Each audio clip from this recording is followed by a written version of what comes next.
Today we're going to be reviewing the seeding games from the NBA restart.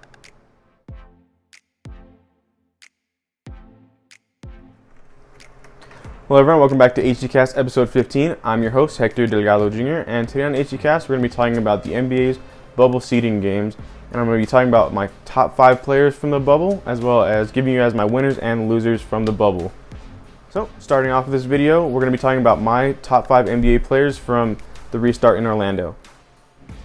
So, my top 5 is going to be Damian Lillard, Devin Booker, TJ Warren, James Harden, and finally Luka Doncic. I'm going to go ahead and explain why to you guys. And at my number 1 spot, we have Damian Lillard, who averaged 37 points, 9 assists, 4 rebounds, and almost shot the 50-40-90 slash from the field. He also led all scorers in fourth quarter points, and also had that incredible 61-point game where he scored in every way possible: 3 balls, floaters, mid-range, getting to the cup, free throws, anything you name it. And he pretty much single-handedly carried the Portland Trail Blazers into the playoffs. At number 2, we have Devin Booker, who led the Suns to a perfect 8-0 and nearly led them into the playoffs, almost breaking their playoff drought. He averaged 30 points, 5 rebounds, 6 assists, and he just looked so smooth when he was scoring. He probably could have averaged more if he wanted to, but a lot of those games are blowouts. And he just looked like he was ready to take that superstar leap. And hopefully the Suns and him can take that next step and use this momentum and lead it into next season. And at number 3, we have TJ Warren, who averaged 31, 6, and 2 for Indiana, looking almost unstoppable scoring at some times with that 53-point game to start off the seeding games. And he's going to lead a really solid Pacers team into the playoffs in the first round against the Heat. Should be a fun series to watch. And at number 4, we have James Harden, who averaged 34, 9, and 8.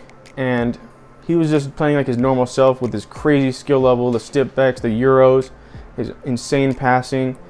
Honestly, I think TJ Warren and him could have been flip-flopped, but the only reason I put TJ Warren a little higher is because he had more of a breakout, and this is just specifically looking at the bubble games. And like I said, they could be flipped, but I'm just going to put James Harden at number 4, but still one of my favorite players to watch, extremely talented, and I'm looking forward to this series against the Thunder, my team, in the first round. And at number 5, we have Luka Doncic, who put up an absurd stat line, almost averaging a triple-double with 30, 10, and 8. The only reason he's at number 5 is because they had a bad record in the restart games. They only went like 3-6 or 2-7, something like that. And they don't have a lot of injuries to use an excuse. So Luka's got to figure out a way to just pull out some of those close games, and then he can take that next step. But still being top 5 on this list is incredible. So now we're going to talk about the winners and the losers of the NBA restart games. So I went ahead and picked 3 teams as winners, 3 teams as losers, as well as a overall bonus winner and an overall bonus loser. And I'm going to go ahead and explain that to you guys as well.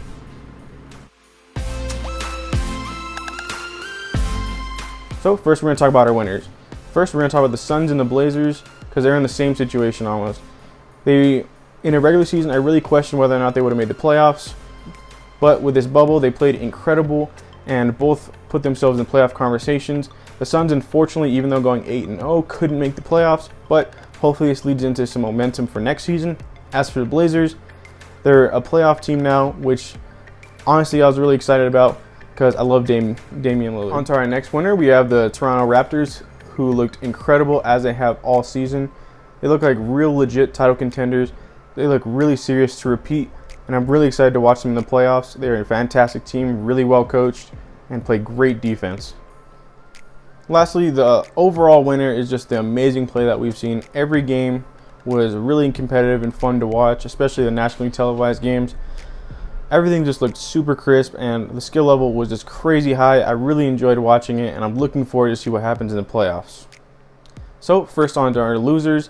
Our biggest loser so far is going to be the New Orleans Pelicans, and they're a major disappointment, only because they had the easiest schedule, a really talented young core, but they just didn't come close to making the playoffs. And the minutes restriction on Zion Williamson was just really tough to watch, unfortunately. I know it's the right thing to do for his future, but this was really a chance for them to make a statement, and they kind of blew it. On to my second loser. I know I'm going to get some hate for this, but it is what it is. It's my opinion. Is going to be the Los Angeles Lakers. They looked really shaky in the restart. One of the lowest scoring teams. LeBron and AD didn't shoot well. I really don't know who that third guy is going to be. I know it's supposed to be Kuzma, but he's really struggled so far, aside from the one game against Denver.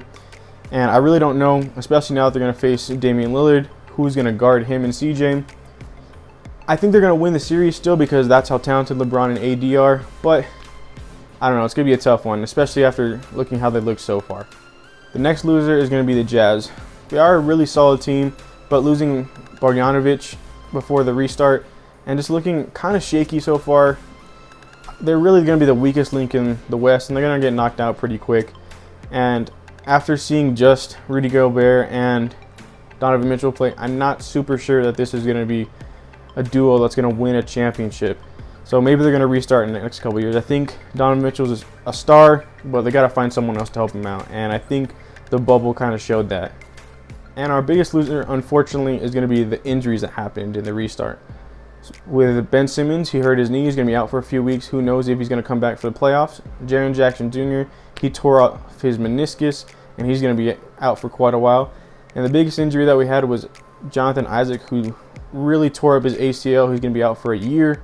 And it's really unfortunate to watch because all these guys played so hard to come back.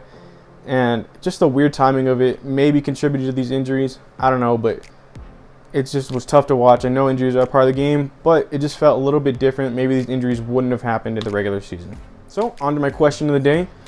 Talking about those top 5 players I mentioned earlier, Damian Lillard, James Harden, Devin Booker, TJ Warren, and Luka Doncic. If you were starting a team for the 2020-2021 NBA season, so next season, of those 5, who would you guys take to start your franchise? I don't know. I think I would go with Luka just because of how versatile he is. He's such a great rebounder, has great size. He's going to continue to get better. And I think he's going to be an MVP type talent next season. If you guys disagree, let me know in the comments who you guys think would be the best player of the 5 if you're starting a franchise. I'd love to hear your guys' takes. With that being said, guys, that's all I have for today for this video. This was a fun video to make. It was a little bit different from usual.